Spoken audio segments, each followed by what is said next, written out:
Sunday, August 24th. This is Mason Brown's Week in Review. Our top story, American photojournalist James Foley was beheaded by ISIS. British intelligence believed that the man who beheaded Foley was a London rapper named Abdul Majid Abdul Bari. He is now the number 2 most heavily targeted rapper in the world, just behind Suge Knight. Afterwards, ISIS sent a message to America saying that, quote, "We will drown all of you in blood." To further that objective, ISIS has reportedly been developing a swimming pool of mass destruction.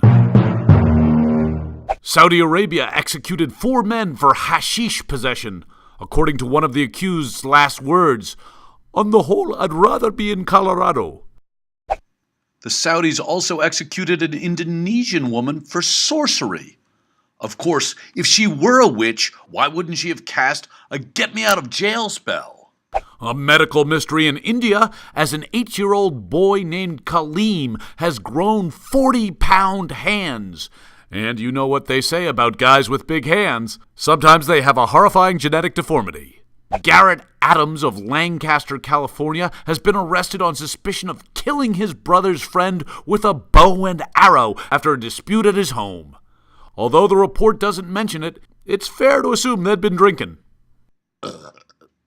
Former President George Bush took the ALS Ice Bucket Challenge. He then challenged all the prisoners in Guantanamo Bay to take it. Again. A 16-year-old boy's eye donation was rejected because he was gay when he was alive. Had his donation been accepted, it really would have been a queer eye for a straight guy. As a result of the refusal, one potential recipient has literally been blinded by prejudice. Senate Majority Leader Harry Reid told the Las Vegas Asian Chamber of Commerce, quote, "I don't think you're smarter than anybody else, but you've convinced a lot of us you are." He then apologized, saying, "Sometimes I say the wrong thing. I mean the wrong thing. Oh, so sorry, Charlie." A new study finds that men who make a virginity pledge to abstain from sex before marriage often have poor sex lives after marriage. On the bright side, they have no idea how bad a lay they are. Jell-O sales are declining and have tumbled 19% in the past 4 years. Remember, there's always room for Jell-O, except in your stock portfolio. Pam Anderson criticized the Ice Bucket Challenge and instead challenged the ALS Society to stop animal testing. "Fine," said one researcher, "but please, please, throw some icy water on your tits." Jessie Niszewitz, a woman on VH1's Dating Naked, is suing the show for $10 million for not blurring her genitals during one brief shot of her wrestling naked on the sand.